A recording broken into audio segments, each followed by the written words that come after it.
common mistake a lot of do-it-yourself TV repairmen make when changing capacitors is they assume they can spot a bad capacitor by looking at it. A lot of times you will see a bad cap that's got a bulge on the top, but you can't always go by that.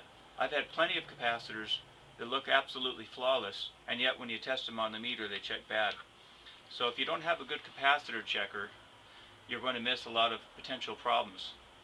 The other thing I've seen guys do is they'll look at the PC board and they'll see this, what appears to be a glue-like substance that's oozing out of the capacitor. They'll look at the base of the board here. I don't know if the camera's picking that up.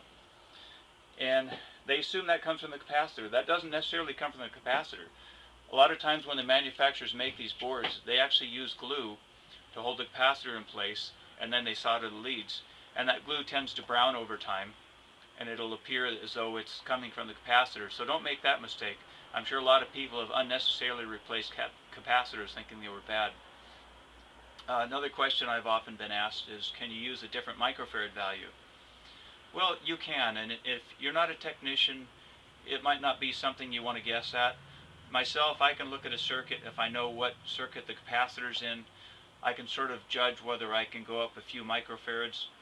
What you can go up on safely is the voltage of the capacitor. In fact, I recommend if you've got a unit that you're working on and you know that the capacitor failed after only 1 year of use, and let's say it calls for a 25 volt capacitor, it's not going to hurt you to go up to a 50 volt capacitor if it'll fit in there.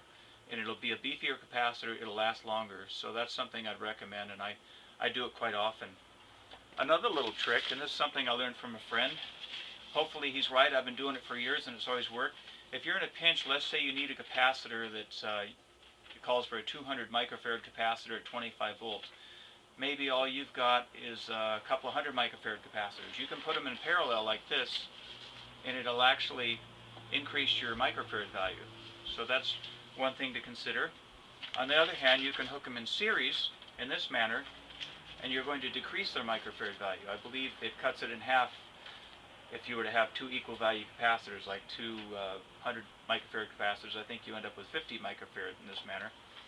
And this other trick I learned, it's how to make non-polarized capacitors. From what I was told, you can simply wire them up in this manner, the plus to plus or the minus to minus, and supposedly that makes a non-polarized capacitor.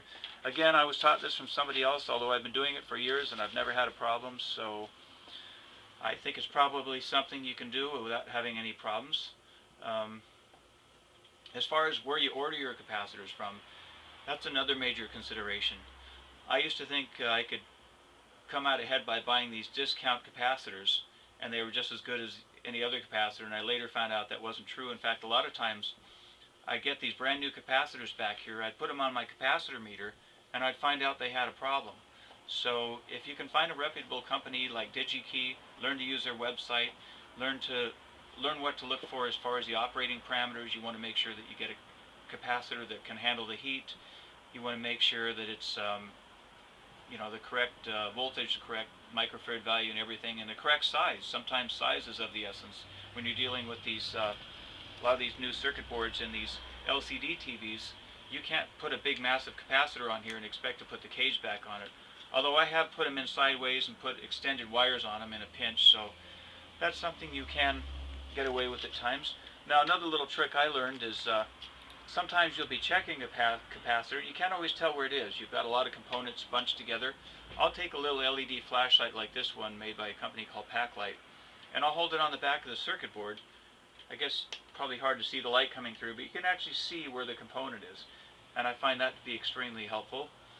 And of course, don't forget to discharge those capacitors if you have any suspicion that they might be charged. These meters here are not cheap. I paid $220 for this meter, and it's well worth every penny of it. In fact, I'd never go with one of those cheaper versions again. This thing here has made me a lot of money, helped me find a lot of bad caps, but I made the mistake one time of trying to check a capacitor that had a heavy charge on it, and poof, my meter was wrecked. And it wasn't an easy fix either, so I had to fork out another 220 bucks. So those are a few tips there that might help you out. The other thing I like about this meter is it'll test capacitors in circuit. I can simply hold this pair of tweezers up to the back side of the capacitors, and it'll actually give me an indication whether it's bad or good. My old meter, I used to have to unsolder every single capacitor before I checked it. So that's something that can definitely be an asset.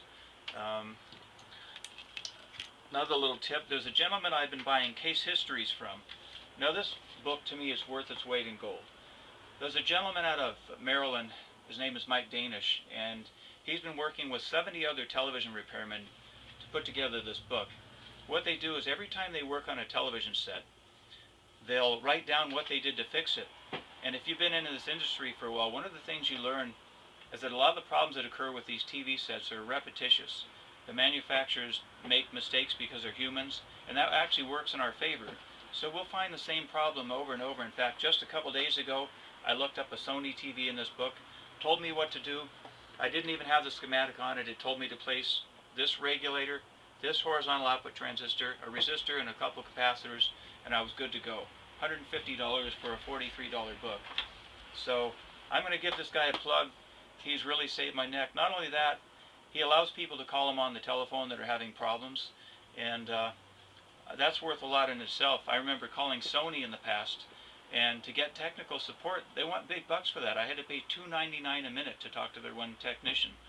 And I remember this one time I was like 4 minutes into the conversation. I'm looking at the clock and I'm thinking, gee, I just blew 12 bucks and we haven't even begun to troubleshoot the problem yet. So, you know, I understand they need to charge a lot of money for that sort of thing, but Mike will call you back on his own dime.